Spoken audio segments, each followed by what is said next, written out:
Hi friends, എല്ലാവർക്കും സതാൻ മെനുവിലേക്ക് സ്വാഗതം. എൻ്റെ പേര് നീതു. അപ്പോൾ ഇന്ന് സതാൻ മെനുവിൽ ഞാനൊരു സമ്മർ ഡ്രിങ്ക് ആയിട്ടാണ് വന്നിരിക്കുന്നത്. നല്ല ടേസ്റ്റി ആയിട്ടുള്ളൊരു ഡ്രിങ്കാണ്. തണ്ണിമത്തൻ അഥവാ നമ്മുടെ വത്തക്ക ഉണ്ടല്ലോ, അത് വെച്ചിട്ടാണ് ഞാനിത് തയ്യാറാക്കിയിട്ടുള്ളത്. അപ്പോൾ നമുക്ക് റെസിപ്പിയിലോട്ട് പോവാം. അതിന് മുമ്പേ നിങ്ങൾ ആരെങ്കിലും ആദ്യമായിട്ട് കാണുവാണെങ്കിൽ ചാനൽ ഇഷ്ടപ്പെട്ടാൽ സബ്സ്ക്രൈബ് ചെയ്യാം കേട്ടോ. അപ്പോൾ അത് ഞാൻ റെസിപ്പി ഉണ്ടാക്കാൻ വേണ്ടിയിട്ട് ഇവിടെ വത്തക്ക എടുത്ത് വെച്ചിട്ടുണ്ട്. ഞാനത് ചെറിയ കഷ്ണങ്ങളായിട്ട് അരിഞ്ഞ് വെച്ചിട്ടുണ്ട്. അതേപോലെ തന്നെ അരിയുന്ന സമയത്ത് അതിൻ്റെ കുരുവൊക്കെ കളഞ്ഞിട്ടുണ്ട്.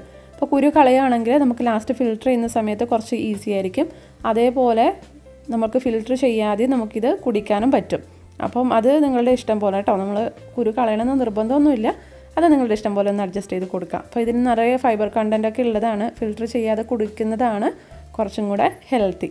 അപ്പോൾ നമുക്ക് ഈ വത്തക്ക ഒരു മിക്സർ ജാറിൽ അല്ലെങ്കിൽ ജ്യൂസറിൻ്റെ ജാറിലേക്ക് എടുക്കുക. അപ്പോൾ ഇത് ഏകദേശം ഒരു 2 ഗ്ലാസ്സിനുള്ള അളവ് ഉണ്ടാവും കേട്ടോ. അപ്പോൾ നിങ്ങൾ അതിനനുസരിച്ചിട്ടൊന്ന് അഡ്ജസ്റ്റ് ചെയ്ത് കൊടുക്കുക കേട്ടോ.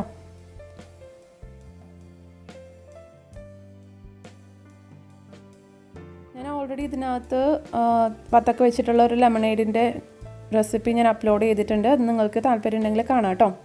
അപ്പോൾ ഇതിനകത്തേക്ക് ഞാനിപ്പോൾ ഒരു ചെറിയ കഷ്ണം ഇഞ്ചി ഇട്ട് കൊടുക്കുവാണ്. ചെറിയൊരു കഷ്ണം മതി കേട്ടോ. ഇതൊക്കെ ഫ്ലേവറിന് ചേർക്കുന്നതാണ്.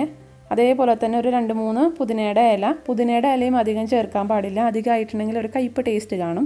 അപ്പോൾ അത് 2-3 അത്രയും ചേർത്താൽ മതി. ഞാനിപ്പോൾ ചെറിയ ഇലയാണ് ചേർത്തിട്ടുള്ളത്.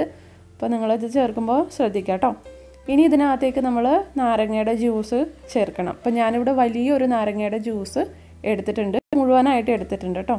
അതും ഇതിനകത്തേക്ക് ആഡ് ചെയ്ത് കൊടുക്കുക. ഇനി ഇതിനകത്തേക്ക് ഞാൻ കുറച്ച് വെള്ളം ഒഴിച്ചു കൊടുക്കുകയാണ്. ഞാൻ കുറച്ച് ചേർക്കുന്നുള്ളൂ. ഏകദേശം ഒരു 1/4 ഗ്ലാസ് വെള്ളം ഒഴിച്ചു കൊടുത്തിട്ടുണ്ട്. ബാക്കി നമുക്ക് ഐസ് ക്യൂബ്സൊക്കെ ഇട്ടിട്ട് ഡെക്കറേറ്റ് ചെയ്യുന്ന സമയത്ത്, അതായത് സെർവ് ചെയ്യുന്ന സമയത്ത് നമുക്ക് ഇട്ട് കൊടുക്കാം. പിന്നെ ഇതിനകത്തേക്ക് ഞാൻ കുറച്ച് പഞ്ചസാര ചേർക്കുകയാണ്. അപ്പോൾ ഈ തണ്ണിമത്തന് നല്ല മധുരമുണ്ട്. അതുകൊണ്ട് ഞാൻ ഏകദേശം 1 ടേബിൾ സ്പൂൺ പഞ്ചസാര മാത്രമേ ചേർക്കുന്നുള്ളൂ. അപ്പോൾ നിങ്ങൾ വത്തക്കയുടെ മധുരത്തിനനുസരിച്ചിട്ട് വേണം നിങ്ങൾ ചേർക്കാൻ വേണ്ടിയിട്ട് കേട്ടോ. അപ്പോൾ അതേപോലെ തന്നെ ഒരു നുള്ള് ഉപ്പ്, ഏകദേശം ഒരു 1/4 ടീസ്പൂൺ ഉപ്പ് മതിയാവും. അപ്പോൾ അതും കൂടെ ചേർക്കാം. ഇനി നമ്മളിത് നന്നായിട്ടൊന്ന് ബ്ലെൻഡ് ചെയ്തെടുക്കാം. അപ്പോൾ അത് നോക്കിക്കേ, ഞാൻ നന്നായിട്ട് വത്തക്കയ്ക്ക് അടിച്ചെടുത്തിട്ടുണ്ട്. ഇനി നമുക്കിതൊന്ന് സെർവിങ് ഗ്ലാസ്സിലേക്ക് മാറ്റാം.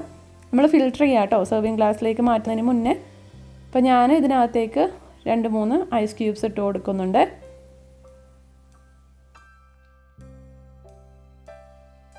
അതേപോലെ തന്നെ കുറച്ച് വത്തക്ക ചെറിയ കഷ്ണങ്ങളായിട്ട് അരിഞ്ഞിട്ട് ഇതിനകത്തേക്ക് ഇട്ട് കൊടുക്കുക. ഫിൽറ്റർ ചെയ്യാതെയാണ് നിങ്ങൾ എടുക്കുന്നതെങ്കിൽ ഇങ്ങനെ പീസസ് ആഡ് ചെയ്യേണ്ട ആവശ്യമില്ല കേട്ടോ. അപ്പോൾ ഇനി നമുക്കിതിനകത്തേക്ക് ഫിൽറ്റർ ചെയ്ത് വെച്ചിരിക്കുന്ന വത്തക്കയുടെ ജ്യൂസ് ഏകദേശം ഗ്ലാസിൻ്റെ 1/4 ഭാഗത്തോളം നമ്മൾ നിറച്ച് കൊടുക്കാം. ഇനി ബാക്കി ഒരു 1/4 ഭാഗത്തോളം നമുക്ക് സോഡ ഒഴിച്ചു കൊടുക്കാം. നമുക്ക് സോഡ വേണ്ടാന്നുണ്ടെങ്കിൽ നമുക്ക് ഒഴിവാക്കാം കേട്ടോ. ചിലർക്കൊന്നും ഇഷ്ടാവില്ല. അപ്പോൾ സോഡയും കൂടെ ചേർത്ത് നന്നായിട്ടൊന്ന് മിക്സ് ചെയ്ത് കൊടുക്കാം. അപ്പം അങ്ങനെ നമ്മുടെ ടേസ്റ്റി ആയിട്ടുള്ള വത്തക്ക ഉപയോഗിച്ചിട്ട് നല്ലൊരു സമ്മർ ഡ്രിങ്ക് തയ്യാറായിട്ടുണ്ട്. എല്ലാവരും ഒന്ന് ട്രൈ ചെയ്ത് നോക്കണം കേട്ടോ. നമുക്ക് സെർവ് ചെയ്യുന്ന സമയത്ത് ഡെക്കറേഷനായിട്ടൊരു പുതിനയുടെ ഇല ഇട്ട് കൊടുക്കാം. അപ്പോൾ നമ്മുടെ ഡ്രിങ്ക് റെഡി ആയിട്ടുണ്ട്. എല്ലാവരും ട്രൈ ചെയ്ത് നോക്കുക. നല്ല റിഫ്രഷിംഗ് ആയിട്ടുള്ളൊരു ഡ്രിങ്കാണ്. അപ്പോൾ എപ്പോഴും പറയുന്നത് പോലെ വീഡിയോ ഇഷ്ടപ്പെട്ടിട്ടുണ്ടെങ്കിൽ മറക്കാതെ ലൈക്ക് ബട്ടൺ ക്ലിക്ക് ചെയ്യുക. കൂട്ടുകാർക്കൊക്കെ ഒന്ന് ഷെയർ ചെയ്ത് കൊടുക്കാം കേട്ടോ. അപ്പോൾ നമുക്ക് അടുത്ത വീഡിയോയിൽ വീണ്ടും കാണാം. Thank you.